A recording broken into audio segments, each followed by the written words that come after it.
Depuis les 4 générations qui se sont succédées sur exploitation, l'agriculture a bien changé.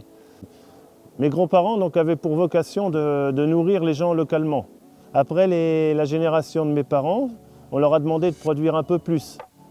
Aujourd'hui, en fait, il y a plus de gens à nourrir, mais en même temps, on est de moins en moins d'agriculteurs. Donc, on s'est adapté. Et nous sommes arrivés aujourd'hui avec 110 hectares et 2 troupeaux, un troupeau de 50 Holstein et un troupeau de 50 charolaises. La charolaise, elle est arrivée sur l'exploitation fin des années 70. Déjà, on parlait de progrès génétique à ce moment-là. Choisir les taureaux qui pouvaient corriger certains critères. Et donc, il est parti donc, sur l'insémination. Donc, petit à petit, l'insémination est rentrée dans le troupeau. Et fin des années 90, donc l'ensemble du troupeau était inséminé. Alors entre-temps, il y a beaucoup de techniques qui sont apparues. Et donc aujourd'hui, il y a une nouvelle chose, donc la génomie.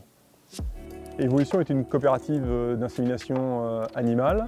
En effet, la sélection génétique au niveau des races allaitantes a démarré en T génomique, notamment au travers des contrôles sur descendance en station, au travers des contrôles individuels, au travers des stations qualité maternelle, au travers des stations aptitude bouchère. Est arrivé ensuite, au début des années 2000, à l'évaluation en ferme, au travers du testage en ferme pour une évaluation polygénique. Donc depuis 2 ans, nous avons commencé à proposer des services de génotypage auprès des éleveurs pour leur permettre d'identifier de manière précoce, autant sur la voie mâle que sur la voie femelle, des animaux intéressants génétiquement pour le pré-troupeau ou pour la diffusion plus large. J'étais très surpris en observant, on va dire, les évolutions d'utilisation de la génomie, de voir, on va dire, le niveau d'adhésion des éleveurs et des techniciens à cette nouvelle technique.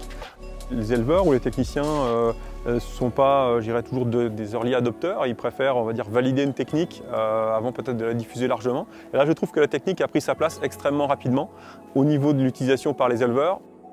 Au départ, le choix des taureaux se faisait sur catalogue. Il fallait attendre 7 ans pour savoir la valeur génétique d'un taureau suite aux différentes étapes de testage, qu'on appelait ça à ce moment-là.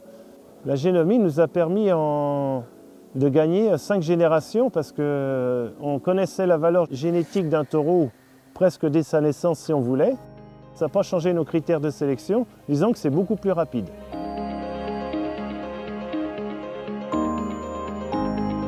En fait, on retrouve au niveau de la génomique tous les caractères qui sont quasiment tous les caractères qui sont disponibles au niveau de l'indexation IBOVAL, comme sont la facilité de naissance, la croissance, extrêmement important au niveau des races allaitantes. Le revenu d'un éleveur se construit notamment par rapport à la croissance. Et ensuite les caractères de morphologie, donc le développement musculaire et le développement squelettique. Ça pour, on va dire, la partie indexation au sevrage. Sur la partie qualité maternelle, la génomie nous permet aussi d'avoir des indexations autour donc, de l'avelle, l'aptitude au vélage, mais aussi de l'aptitude laitière. Extrêmement importante, on va dire, pour sélectionner les femelles au niveau du futur pré-troupeau, donc du futur renouvellement de l'élevage. Pour la conduite de schéma, c'est fabuleux le génotypage.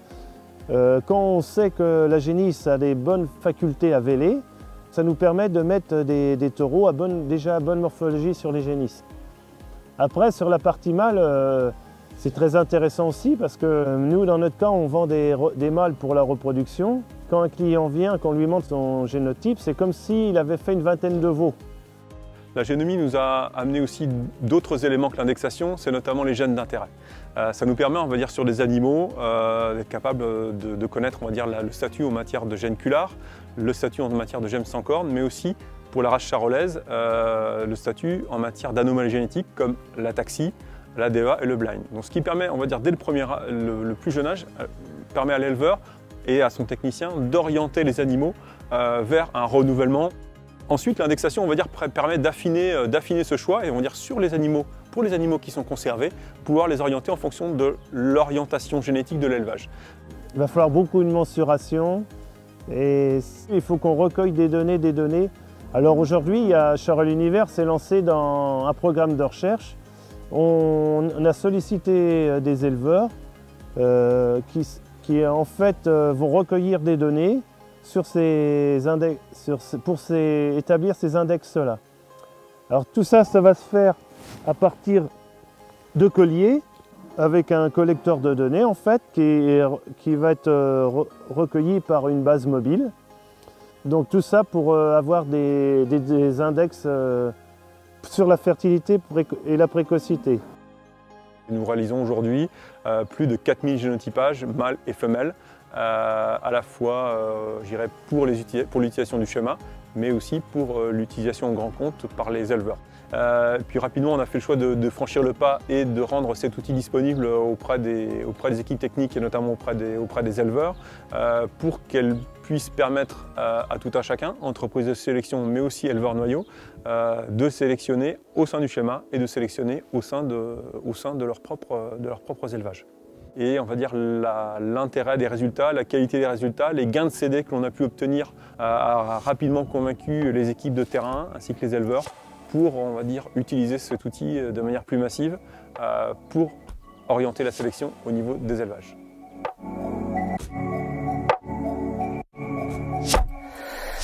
Donc moi, mon rêve, ça serait que l'agénomie puisse nous amener des données sur chaque critère, sur la longueur de bassin, la largeur aux hanches, le développement de l'animal, les qualités de race, les aplombs, la ligne de haut. On peut avoir, finalement, avec l'agénomie, on peut avoir des index sur tout, quoi. Ça sera autant d'informations supplémentaires à l'éleveur qui permettront d'améliorer son revenu et puis qui permettront de mieux vivre sa vie, quoi. Beaucoup d'opportunités, opportunités au niveau des nouveaux caractères, au travers de la qualité de la viande, au travers voilà, de la maîtrise du gène sans corne, de sélectionner des lignées plus performantes. Voilà, je dirais, on a un panel d'idées et d'opportunités qui, à mon sens, peuvent être reliées à la génomie et permettraient d'aller plus vite pour répondre aux attentes de nos utilisateurs, les éleveurs, qui sont vraiment à la base de notre métier, mais aussi demain du consommateur.